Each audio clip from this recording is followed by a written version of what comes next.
gastos del gobierno han aumentado y las recaudaciones como porcentaje del PIB pues se mantienen.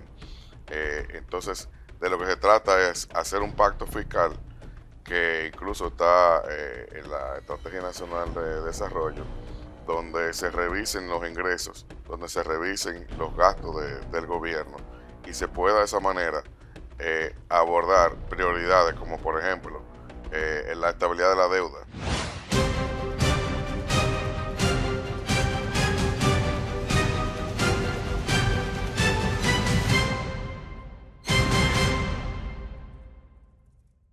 Gracias por continuar con nosotros. Recuerde que estamos de 6 a 8 de la mañana, de lunes a viernes, en el Demócrata TV, por lo que yo he denominado la Casa de la Democracia, Teleradio América. De la misma manera, nuestro grupo de comunicación expande esta propuesta con nuestras plataformas digitales, pero Romana TV se suma a las 8 de la noche, de lunes a viernes. De la misma manera, también CTV, Canal 1. Un saludo a José Clase y a Damián Báez. Gracias por el apoyo con la difusión de los contenidos a las 9 de la noche. Teleuniverso, Canal 29, desde Santiago para el mundo, domingo 7 de la noche, y TVIC Hispanic para Estados Unidos, Europa y toda la comunidad de dominicanos en el exterior, de manera que no hay excusa. Nuestro diario digital y todas las redes sociales en un ecosistema que le habla a una nueva comunicación del siglo XXI, donde no solamente se denuncia, se critica, sino que se ejercen propuestas para aportar a una mejor República Dominicana. En ese contexto siempre nos hemos propuesto traer a grandes actores dominicanos, dominicanas de un perfil propositivo y sobre todo que sumen valor al discurso de la construcción de una mejor nación. Recibo en ese tenor a Celso Juan Marrancini, presidente del CONEP, quien tiene más de 20 años en la actividad gremial, empresarial, y se ha distinguido por ese sello de siempre proponer soluciones y ser un puente, un eslabón entre lo mejor del sector privado, que es quien construye, aporta en gran medida los recursos necesarios para poder administrar un Estado funcional. Me honra recibirte, Celso Juan, gracias por aceptar la invitación. Muchas gracias y el honor es para mí estar en tu prestigioso programa y muy buenos días a todos los televidentes y amables seguidores. De inmediato me gustaría saber cuál es tu impresión en el momento histórico que vive República Dominicana. En el introito, antes de salir al aire, reflexionábamos sobre, y lo hacía en un comentario también, antes de darte la bienvenida formal, que siento que muchas veces los dominicanos creemos que estamos en un momento terrible, pesimista, un imaginario de que aquí nada funciona, y a veces estamos viviendo de espalda a una realidad de Centroamérica, del Caribe, de gran parte del planeta que está convulso, que está en crisis. Entonces, ¿cuál es tu lectura de cara al momento que está viviendo la sociedad en su conjunto, Celso Juan? Bueno, si bien hemos vivido años de muchos retos, sobre todo globales, de pandemia y de tensiones geopolíticas, inflación, etcétera, nosotros creemos que la República Dominicana vive un momento que plantea una gran oportunidad para eh, sentar las bases de su desarrollo en los próximos 20 30 años, seguir generando crecimiento económico, empleo, inversiones y a la vez bienestar social dentro de un marco de estabilidad política que nos ha distinguido, sobre todo en los últimos 50 años. Como tú bien dices, la región, nuestros países vecinos, pues se caracterizan lamentablemente por inestabilidad económica o social o política o una combinación, porque estos tres elementos son tres pilares que están estrechamente relacionados en lo que es los fundamentos para que un país se desarrolle y pueda generar bienestar social a sus ciudadanos. Y en ese contexto, pues nosotros tenemos una estabilidad económica, un gran clima de confianza por parte del sector privado y de los inversionistas, eh, sin importar pues en la pandemia, sin importar lo que hemos vivido, pues en nuestra economía se vive un gran ambiente de confianza y eso se ha manifestado en que las inversiones han seguido, nuestra economía se recuperó, nuestra economía ha seguido creciendo, el Fondo Monetario Internacional ahora que termina su visita dentro del marco del artículo 4 del acuerdo, que es más bien eh, pues de cooperación, ha destacado estos elementos, ha destacado el potencial de crecimiento. Y si bien tenemos retos por delante, el hecho de que estos tres elementos coexisten, hay una estabilidad política que de hecho lo comentábamos en la campaña electoral, se caracterizó por planes de gobierno que no están polarizados, que tienen muchos elementos de acercamiento, y eso sienta las bases para que en nuestro país pueda ocurrir un plan de nación, un acuerdo político, para que se lleguen a acuerdos importantes, los retos que tenemos por delante, y sobre todo en los temas fiscales, educación, salud, laboral y seguridad social. Así que eso plantea una gran oportunidad para nuestro país. Tenemos un tesoro. La gente que nos visita de fuera destaca este elemento, y eso tenemos que verlo, aprovecharlo, cuidarlo y aprovechar esta oportunidad. Interesante, coincido contigo plenamente. Y muchas veces, en términos paradójicos, los extranjeros nos admiran más que lo que lo hacemos nosotros mismos como locales. Y eso es un proceso que también a través del ejercicio de liderazgo desde los gremios empresariales y los medios de comunicación tenemos cada vez más que ayudar a desarrollar esa conciencia social. Hace unas semanas el CONEP celebró en grande su 62 aniversario, me parece, ¿no? Y eligió Santiago. Allí fue invitado, presencié y atestigué un despliegue de un interesantísimo evento que le habla a una historia donde ustedes desde este importantísimo gremio han formado parte de prácticamente todas las grandes discusiones de el Estado dominicano. Personalmente, ¿cómo te ha marcado presidir el CONEP y llegar a ya prácticamente 6 décadas de participación en los consensos y en grandes traumas y momentos también clave de nuestra historia, Celso Juan?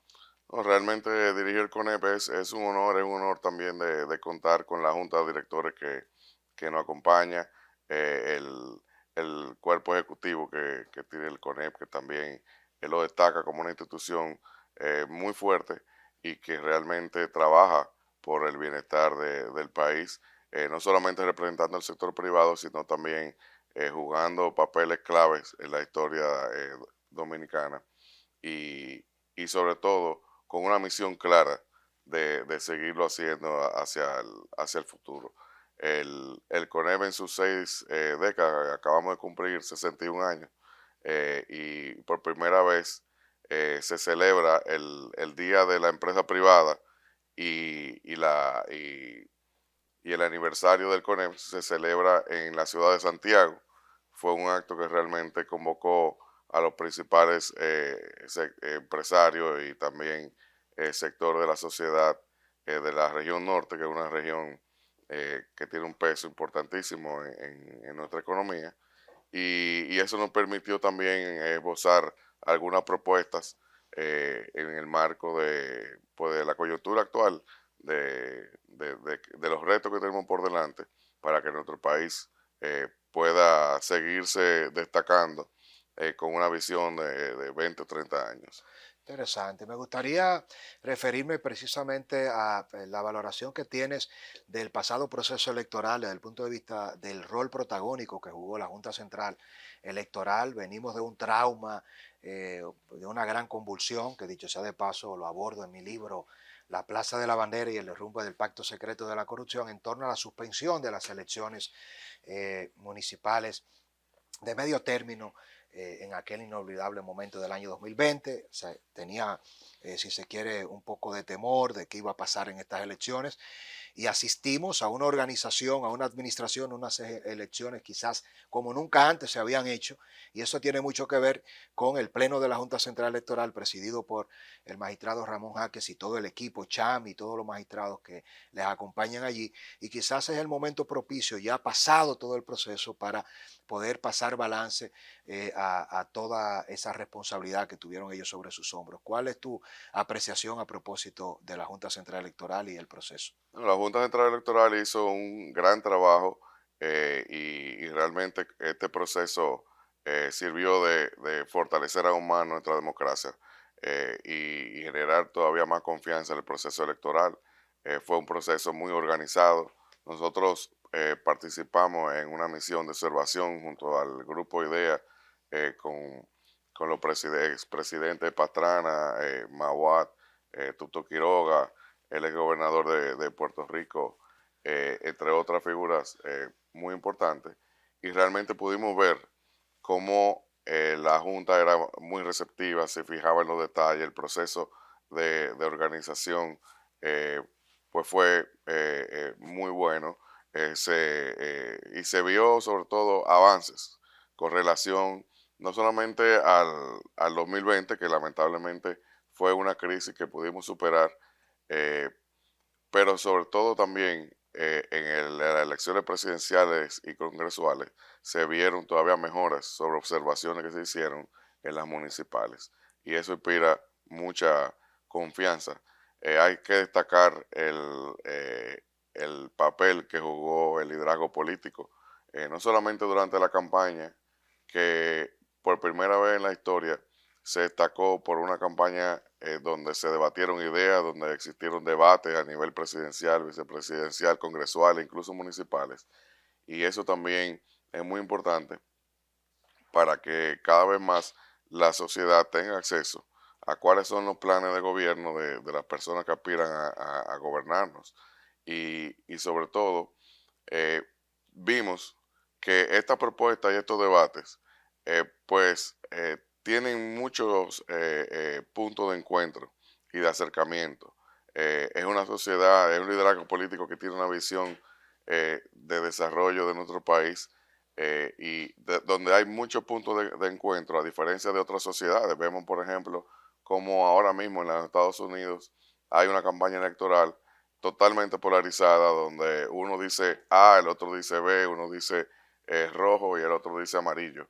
Y realmente eso hace muy difícil buscar después acercamientos y acuerdos en el Congreso para buscar iniciativas entre los partidos que puedan ayudar a seguir fomentando el desarrollo de los países. Entonces, a diferencia de eso, pues nosotros tenemos esa gran oportunidad que hay muchos puntos de encuentro entre las posiciones las ideas que se debatieron en la campaña entre los partidos políticos para que se puedan llegar a acuerdos en puntos importantes y acuerdos importantes que puedan incidir en el Claro. desarrollo de nuestro país en los próximos años. Sobre todo a eso que te refieres, que es lo más difícil muchas veces, la creación de consensos y lograr a puntos de la continuidad de Estado y avanzar en aquellas grandes reformas estructurales que amerita la República Dominicana, independientemente de quién gobierna. ¿Cuál es la visión política de un candidato como Leonel o de un partido político como el PLD? Si es Abel, si es Danilo, si es el presidente Abinader. Perdemos de vista muchas veces que el interés nacional puede tener diferentes formas de ser abordado, pero en el fondo son las mismas problemáticas y de eso quiero que hablemos a propósito también de tu visión y de la visión del CONEP, del directorio y de tu persona sobre la reforma fiscal. El presidente de la República, el día después de su victoria, celebró anunciando las grandes reformas, como él ha llamado, la constitucional, la fiscal, la reforma a la ley 87-01 de la Seguridad Social, el Código Laboral y muchas otras reformas más. Y una de las que más preocupa, y vemos el caso de Colombia, de Argentina, de Sudamérica, incluso que produce inestabilidad, es cuando se plantean nuevos impuestos para una clase empresarial, una clase media que tributa y sobre todo el empresariado que tiene que desafiar muchas veces esas grandes asignaturas pendientes de tener que pagar un alto costo de energía, de seguridad, de servicios, de la productividad y de esos factores que les restan capacidad y competitividad y luego enfrentar los gastos administrativos, operacionales. Y yo siempre digo, el empresariado dominicano ha estado históricamente sin fallar por encima del liderazgo político. Y depende mucho de las decisiones de Estado que deben tomarse ahora para enfrentar los déficits económicos y financieros de cara a la calidad del gasto. ¿Cómo lograr que el empresariado siga jugando un rol aún más importante y que no se golpee a la clase más baja? ¿Cuál es ese punto de equilibrio que plantea el CONEP para la reforma fiscal? Celso Juan. Bueno, lo que nosotros planteamos es que se vean no solamente la fiscal, sino otras reformas como la laboral, la eléctrica, el tema de educación que hay que revisarlo, etcétera, se vean dentro de el marco de un pacto de nación. Porque no se trata de retos que tenemos por un gobierno o por dos gobiernos. Estos temas, estos retos que tenemos por delante, estos ajustes que hay que hacer o reformas, son en su mayoría temas sistémicos, es decir, temas que le tocan a cualquier partido que le ha tocado a los últimos dos, tres, cuatro gobiernos. A veces buscamos datos históricos y vemos que hay temas que tienen más de 20 y 30 años. Entonces, no se trata de verlo como que es un tema o un problema de un gobierno, sino es un tema que atañe a toda nuestra nación y que están estrechamente relacionados.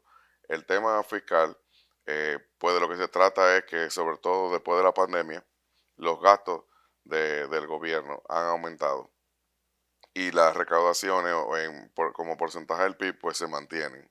Entonces, de lo que se trata es hacer un pacto fiscal que incluso está en la Estrategia Nacional de Desarrollo, donde se revisen los ingresos, donde se revisen los gastos del gobierno y se pueda de esa manera abordar prioridades como por ejemplo en la estabilidad de la deuda, destinar parte del presupuesto a la deuda pública que obviamente tiene que tener sostenibilidad. También la deuda consolidada, que es básicamente el tema del cuasi fiscal del Banco Central. Y obviamente eh, mejorar el gasto hacia incrementar el gasto de capital del gobierno, que lamentablemente de los gobiernos anteriores, por eso insisto que esto es un tema sistémico. No lo podemos ver en el marco de un gobierno que ha venido decreciendo. O sea, cada vez más como porcentaje del PIB, los gobiernos han tenido menos recursos para poder hacer obras que inciden en el desarrollo y que también demanda la sociedad. Y eso es muy importante, que el gobierno recobre la capacidad de invertir más en obras que se necesitan como de infraestructura, de salud, etcétera. También hay temas que requieren inversión como la seguridad ciudadana, la salud pública, etcétera. Entonces se trata de revisar la estructura de ingresos y los gastos del gobierno para eficientizarlo y buscar una mayor eficiencia en ese sentido. No se trata solamente de subir impuestos. El pacto fiscal requiere obviamente un diálogo y el sector privado, el CONEP y todos los gremios, pues estamos en la mejor disposición de participar en ese diálogo y buscar las soluciones que requiera el país para seguir avanzando. Aspectos fundamentales en esa misma visión es el tema de los subsidios al sector eléctrico y es un alto componente y parece que hay una especie de rompecabezas porque estamos subsidiando a un sector que es un barril que nunca se llena, un barril sin fondo, pero no se le puede traducir de golpe y porrazo el costo al sector privado y al consumidor de la energía, pero hay que hacer una revisión importante. ¿Cuál sería la fórmula en esta coyuntura histórica para abordar ese tema del sector eléctrico, Celso? Sí, por eso señalamos que hay una gran interrelación entre el tema fiscal y el tema eléctrico, porque precisamente el sector eléctrico, más bien las tres distribuidoras del Estado, pues tienen pérdidas que el gobierno después tiene que cubrir y que el último dato es de 1.500 millones de dólares con una proyección ascendente hacia 2.000 millones de dólares anuales. Wow. Entonces, esto tiene un peso, eh, prácticamente es una reforma fiscal y, y es urgente que las tres distribuidoras empiecen a reducir las pérdidas.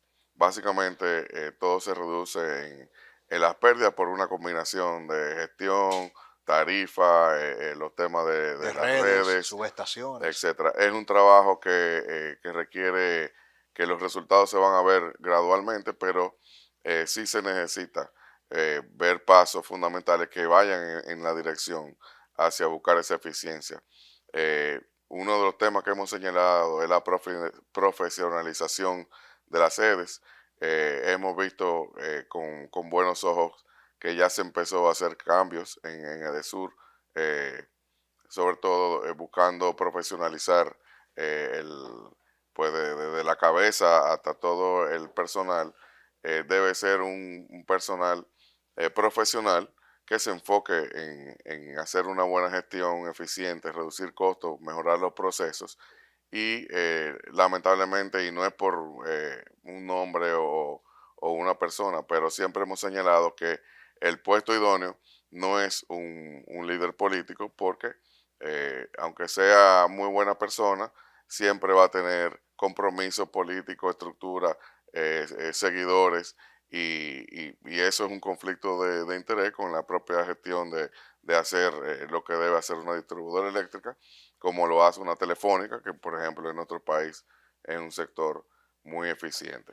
Entonces, el tema eléctrico está estrechamente relacionado con el tema fiscal y se requiere precisamente eso, eficientizar la tres distribuidora para que esa pérdida de casi hoy 1.500 millones se proyecta a final de año 2000, pues sea una presión menos del presupuesto y una presión menos también a buscar ingresos por otra vía.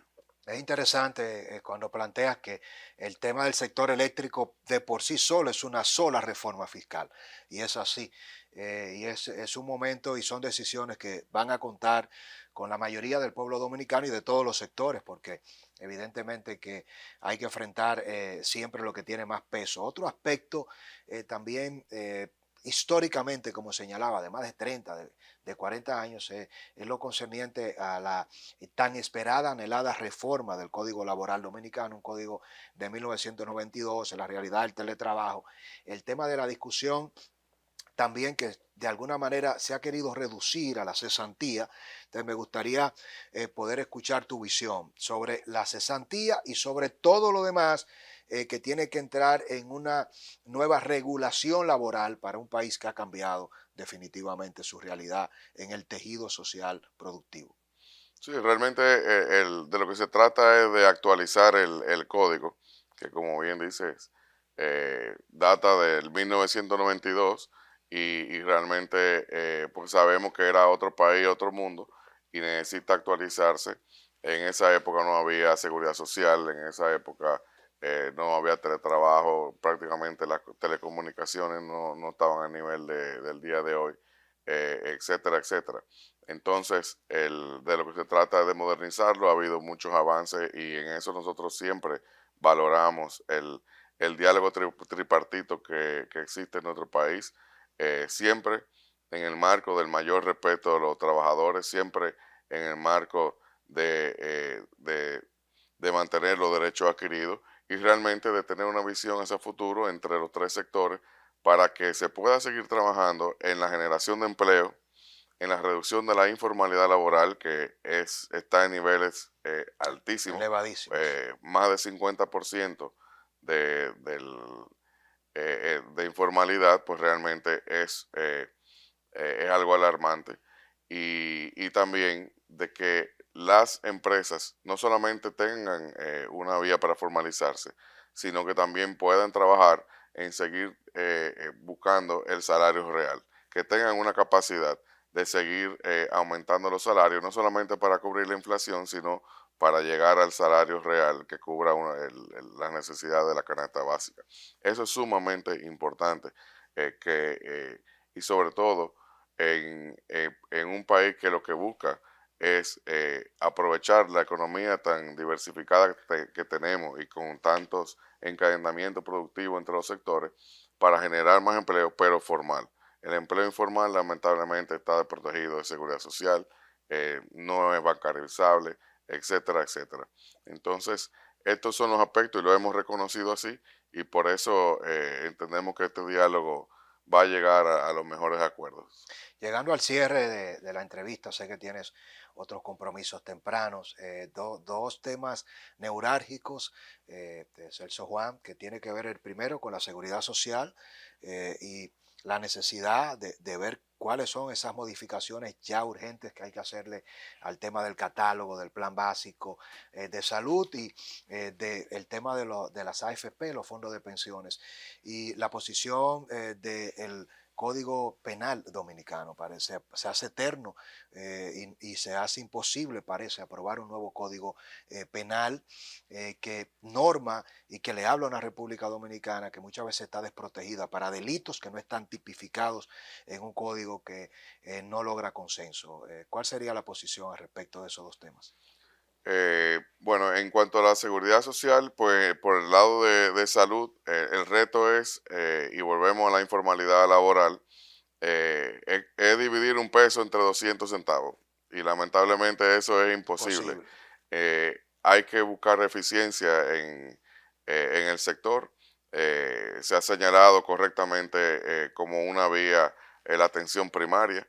La atención primaria pues ayudaría a bajar los costos del sector y con eso mejorar la distribución de los servicios que requiere la población. Por otro lado, la informalidad laboral tiene tiene un peso muy importante porque es un sistema que, sobre todo en la parte contributiva, pues definitivamente en la medida que haya más salarios formales, el sistema va a poder recibir más fondos para dividirlo entre los prestadores de salud.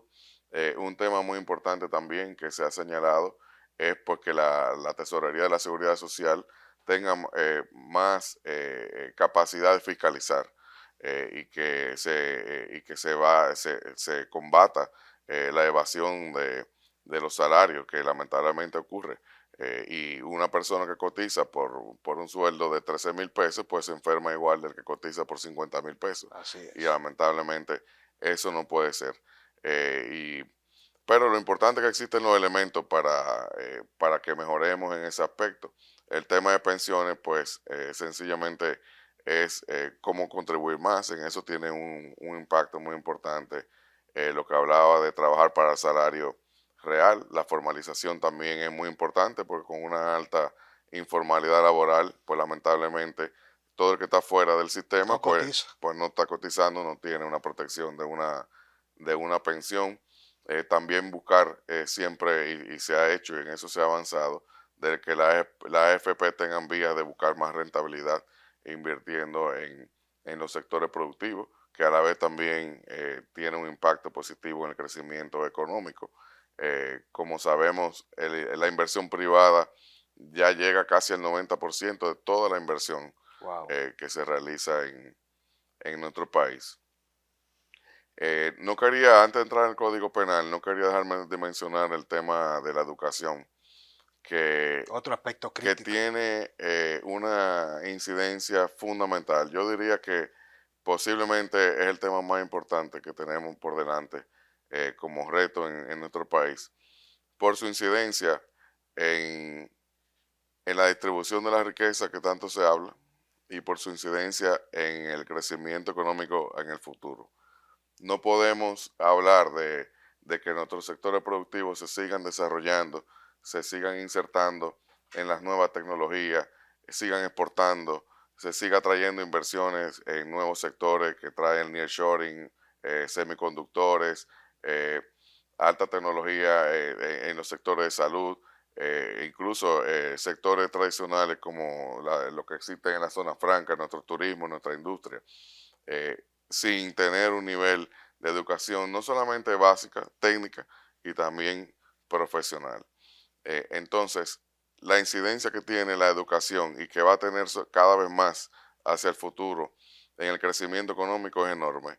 La educación tiene que dar un giro de 180 grados y buscar la calidad y que ese sea el norte de no solamente de todos los ciudadanos, del ministerio y sobre todo del sindicato, que muchas veces por sus hechos lo que demuestra es que sus intereses son más del sindicato y no de la calidad de la educación. Y eso, como dije, tiene un impacto enorme en la distribución de la riqueza, porque definitivamente una persona que no accede a una educación de calidad, pues no puede aspirar a un a, mejor y salario a tener movilidad o a ser laboral y un social. emprendedor o a tener mejores ingresos en el futuro. Con el Código Penal vemos con buenos ojos que se ha discutido ampliamente, que se está buscando los acuerdos para que se apruebe. Debe de aprobarse. El Código Penal eh, data prácticamente de antes de nuestra independencia, para el que no lo sepa, y se requiere actualizar. Y tiene más de 20 años en el Congreso. Es hora ya de que se apruebe, obviamente escuchando y buscando los puntos de encuentro que se está haciendo. Se han hecho vistas públicas y ha habido mucha apertura. Lamentablemente la legislatura vence y nuevamente hay que volver a hacerlo, pero esperamos que una vez abierta la nueva legislatura, pues esto sea un tema también prioritario. Bueno, agradecerte de verdad una visión holística, amplia, profunda, pero también que hace viable que las discusiones partan de lo más positivo y de esa República Dominicana a la que todos aspiramos. Una nación sin empresarios conscientes, comprometidos y capaces, como lo que representa este conglomerado y el tejido empresarial que se aglutina en el CONEP bajo el liderazgo de Celso Juan Marrancini, es prácticamente hace imposible que la discusión avance en términos sociales y en términos de generación de riqueza, de redistribución de esa riqueza y del avance. Se avanza cuando se propone, cuando se razona y cuando se está dispuesto a dejar de lado los intereses particulares, como lo hacen ustedes, para ponerse de lado y empujar el carro de toda la nación, de los más pobres, de los que menos tienen y de los que más aportan, y prácticamente lo han estado haciendo todo por nuestra patria. Gracias, espero que esta sea la primera de muchas veces en esta Casa de la Democracia, Celso Juan. Muchísimas gracias y estamos a la orden. Un Encantado de honor. estar aquí. Gracias a todos ustedes. Vamos a comerciales. Regresamos con la parte final del Demócrata TV.